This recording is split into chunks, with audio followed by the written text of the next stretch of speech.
Since the new season began, we've witnessed several injuries come about already thus far. Key players and depth players alike, the IR for many teams is becoming rather crowded. However, in this video, we're not just touching on those that are injured, but rather players who are consistently on the mend. We'll be going over the past injuries they've faced and what the outlook is for them currently. And finally, when and if they'll be returning to play. And with that, here are 4 NHL players who are always injured.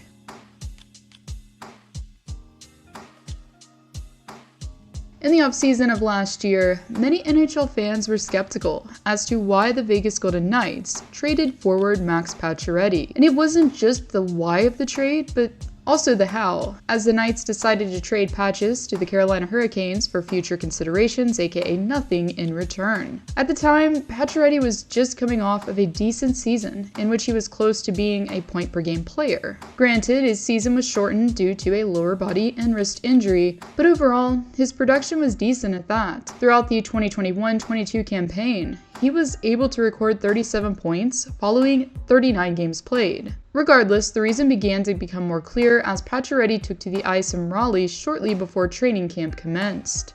Pacioretty suffered his first torn Achilles officially in August of last year, which landed him on the LTIR for several months. And after returning from a long rehab, the forward was only able to stay healthy for 5 games. Following an impressive trio of goals notched in 5 games, Patches was sidelined yet again with the same injury. The injury itself was non-contact, as Pacioretty appeared to be in some discomfort after playing the puck against the Minnesota Wild. However, after signing a contract with the Washington Capitals this summer, Pacioretty found some renewed optimism. At the end of the day, I just thought Washington was a great opportunity to show and prove that I'm still the player I once was, Pacioretty said. Unfortunately though, the 6-time 30-goal scorer has yet to play a game this season. Due to tearing his Achilles another time, Pacioretty remains on LTIR with no expected return date in sight. Despite his past accomplishments at 34 years of age, it really seems like injuries may just cause Pacioretty to retire sooner than he'd like to.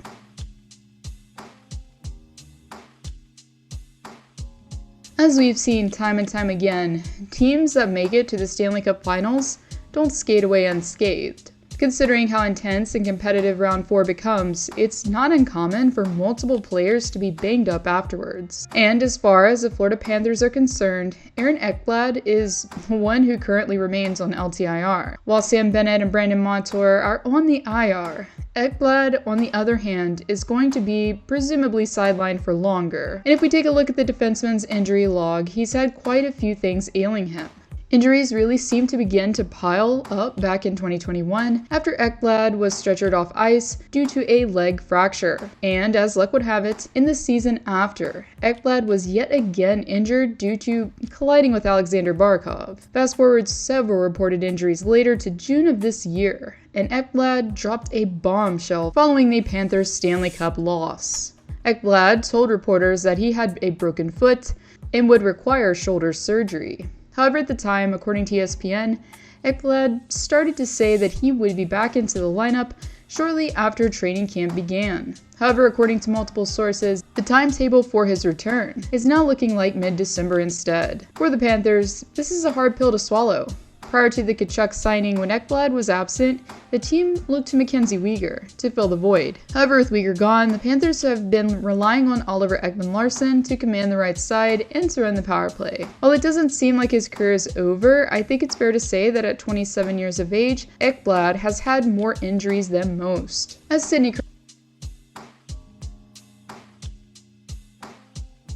Crosby, Evgeny Malkin, and Chris Letang took to the ice this season, the trio instantly made history due to the fact that it is now their 18th consecutive season appearing on the Penguins roster together. The teammates are now the longest tenured trio in North American sports. The group broke the record previously held by the New York Yankees, which involved Derek Jeter and 2 of his teammates playing 17 seasons in the MLB. Out of the 3 Penguins, however, Letang has played the fewest 82-game campaigns. If we scale back, in fact, the defenseman has only played 1 full season in his entire career, which was the 2010-2011 campaign. Ironically enough, the same season where Crosby's catalyst for his slew of injuries came about. Anyways, Letang's story is definitely one of triumph over adversity, similarly to Sid's, as Letang's first serious health concerns revealed themselves in 2014. After his wife Catherine found him passed out on the floor of their home, Letang, who was rushed to the hospital, received some troubling news that he, despite being in immaculate physical shape, had just suffered a stroke in his mid-20s.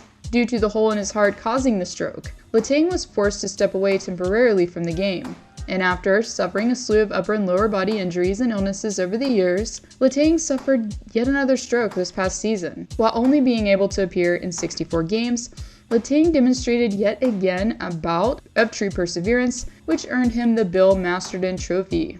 Even still, recently as the defenseman suffered a lower body injury against Detroit, the overarching theme of his inability to remain healthy has prevailed. Letang, who returned to play for Pittsburgh's game in St. Louis, still has a chance to play a full 82 games this campaign. Unfortunately though, due to his track record, it's a slim possibility.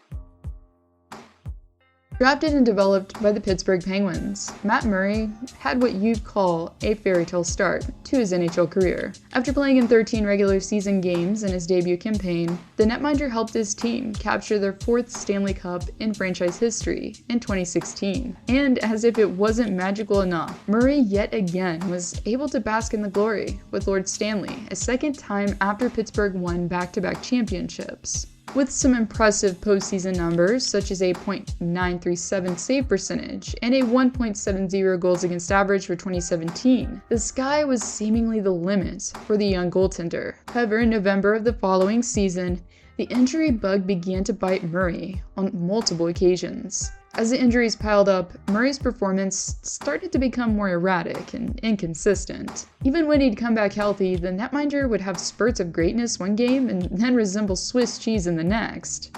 In his last season with Pittsburgh, for instance, Murray finished with a .899 save percentage and a 2.87 goals against average. After a botched attempt at a bounce back with the Ottawa Senators, Matt Murray was traded to Toronto during the offseason of last year. And at the time, many were skeptical as to why Kyle Dubas would take on the Murray contract knowing his injury woes. And as many suspected, Murray wasn't able to stay healthy in Toronto either. By the time October 15th rolled around, Murray was already back onto the IR with an abductor injury. After being healthy for around 2 months for the Leafs, Murray suffered an injury to his ankle and then received a concussion upon his return last April. Now, up to this point, knowing how injury-prone Murray was, it's perfectly logical that one would begin to question his NHL future. However, this statement that GM Brad Treliving gave the media allowed for even more doubt to surface surrounding Murray's fate, as Treliving revealed that Murray would soon be undergoing another surgery, which should have taken place during the last week of September.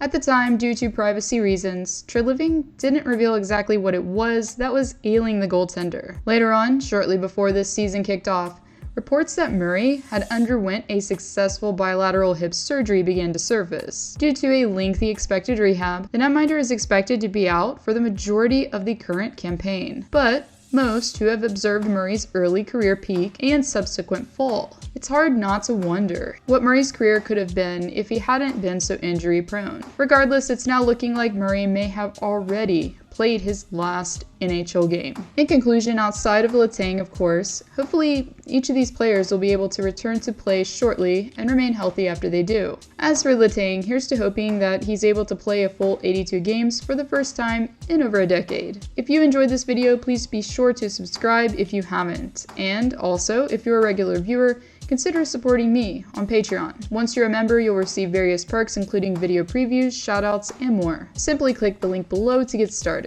Thank you all for watching, and I'll see you all next time.